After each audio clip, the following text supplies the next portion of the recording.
raha toa ka mbola tsy vonona ny sary mahakasika an'izay olana izay sedrain'ny orinasa jirama izay raha antsika miandalana eo ihany ny sary mahakasika an'izay fahatsoatsy kosa dia ankalaza ny andro raisam-pirenena ho an'ny zokiolona ny fikambanana masoandro mody ny fampafantarana ny rehetra indrindra ny fitondram-panjakana fa mila fanampiana ny zokiolona malagasy no isan'ny anamariana izy ireo izany. Aretina izay isan'ny mahazo ny zokiolona amin'izao fotoana izao ny aretina Alzheimer. Isan'ireo fikambanana mandray an-tanana ireo olona manana izany aretina izany indrindra ny fikambanana masoandro mody. Ny fanampiana ireo fianakaviana indrindra no ataon'ny fikambanana masoandro mody satria isan'ny mavesatra indrindra ny fiatrehanan'ny olona misy ny aretina Alzheimer. Manoloan'izay indrindra nefa dia misedra olana goavana ny fikambanana noho ny tsy fisian'ny fanampiana avy amin'ny fanjakana. Eo tonga eo amin'izay hoe resaka masoandro mody zay resaka zokiolona dia tena hita mihitsy fa tena nandry ny mikasika ny aretina Alzheimer tena tsy misy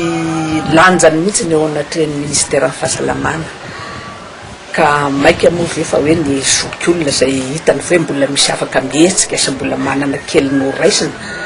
dia ohatrany hoe natao akilabao mihitsy izany. Manana ireo sosikevitra samihafa amin'ny tokony hijerena akaiky ny momba ny zokiolona ihany koa ny fikambanana. Ny voalohany indrindra aloha dia ny fanatanterahana ny karatra maitso